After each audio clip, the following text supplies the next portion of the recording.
Monsieur Lahaye, bonjour. Pouvez-vous m'expliquer l'activité d'Attila System? Notre activité est tournée donc dans le bâtiment et localisée au niveau des toitures.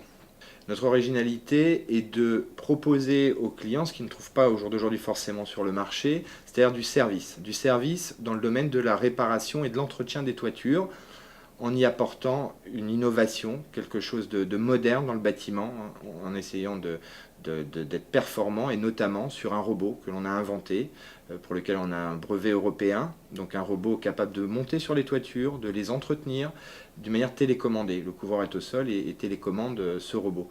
Et cette aventure nous a amené jusqu'au concours Lépine où on a obtenu la médaille d'or. Notre clientèle est assez vague, hein. Toute personne qui a une toiture a forcément besoin de nous un jour, mais on a néanmoins scindé 4 grandes familles qui sont les particuliers, bien sûr, les collectivités, les gestionnaires de patrimoine comme la SADHLM, l'OPAC, enfin ces grands gestionnaires de patrimoine, et pour finir, les industriels. Votre premier franchisé a commencé en 2006. C'est ça. Pourquoi avoir choisi le développement en franchise et quels sont vos objectifs aujourd'hui? Et bien sûr, notre première agence donc à Montargis, on a vu un fort potentiel, un fort développement. Et la franchise du Nord était quelqu'un de proche de moi qui avait déjà une entreprise de couverture et s'est dit bah, moi ça m'intéresse, produit intéressant. Et à ce moment-là, lui s'est mis aussi. Donc il a progressivement fermé sa société de couverture, ce qui lui a permis en 2007 réellement de se mettre sur Attila à plein temps. Et là, on a vu aussi un très fort potentiel. Lui a explosé dès sa première année. Donc suite à ça, on a ouvert une autre agence du côté de Sully-sur-Loire, qui elle aussi a été un succès. Et donc de ce fait, on s'est dit là maintenant, on a pu avoir un peu de recul sur des régions différentes, avec des gérants différents, de venus d'horizons différentes, hein, puisque le deuxième franchisé était commercial et pas du tout couvreur.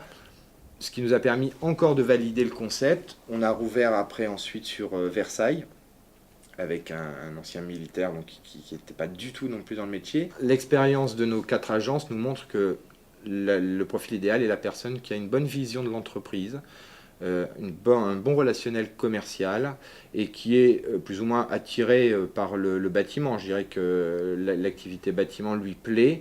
Et suite à ça, s'il a vraiment une bonne vision du développement, nos activités sont vraiment dans le relationnel, chose qui manque au jour d'aujourd'hui dans le bâtiment.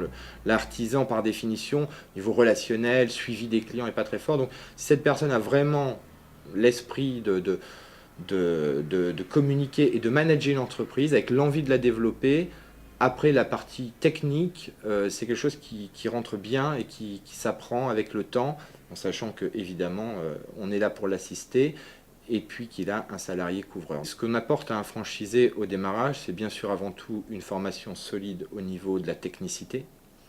Une fois cette formation réalisée, c'est-à-dire qui dure 3 semaines, on a un suivi sur le terrain, donc dans son secteur, où là on va avoir pendant les premières semaines des réunions où on ira avec lui sur le terrain pour réaliser les devis, et ensuite pendant 6 mois, on lui demande systématiquement de nous envoyer tous ses devis pour correction et on lui envoie sous 24-48 heures.